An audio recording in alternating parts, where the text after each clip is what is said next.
basket of joy Chloe has for us today. There's multiple things in here today, Chloe. Tell me a little bit about this. So this is a philodendron caudatum, or also known as a heartleaf philodendron. Which it literally is. It's got these beautiful kind of, they're a matte finish. They're not high gloss, No. which I like. And you were telling me that this can actually get quite dark green. It can. As well. Depending on the lighting conditions, it can go dark green or a little bit lighter if it's had less light. Okay. Yeah. So this will survive in low light? It will.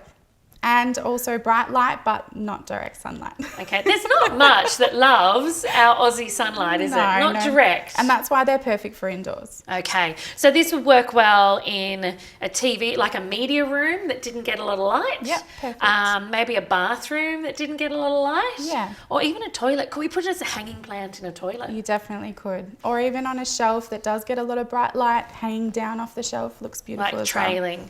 Now, is this one of those ones you've taught me well that we can actually wrap some of the trailers around and they'll knit back into the soil so we get like a bushier plant at the top? It sure will. So you might be able to see there's a couple of nodes that grow on the bottom of the stems, and they will just grow straight into the soil and then send out more runners.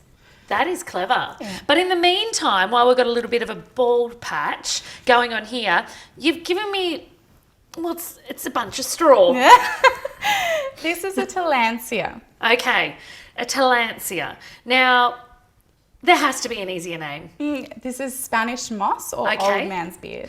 Now, this is the one that people say is an air plant, right? It sure is. Does that mean I don't need to water it? You do, Naomi. It does need water. Where's the soil and the root system? How do I water know. that? So this can be dunked in a bucket of water and left for a couple of minutes, maybe 5 minutes, and then taken back out to dry. So you'd want to hang it up. You don't want the water to sit on there for too long because it will rot it. So we could maybe use like a kitchen sink and a drainer even, like a kitchen drainer, Yeah. to let it all sort of run off it. Definitely. Well, let's use this Spanish moss until this bald spot fills, and then we can move it to somewhere else. It looks good. It does. All right, we'll report back on how this one's going. Thank you.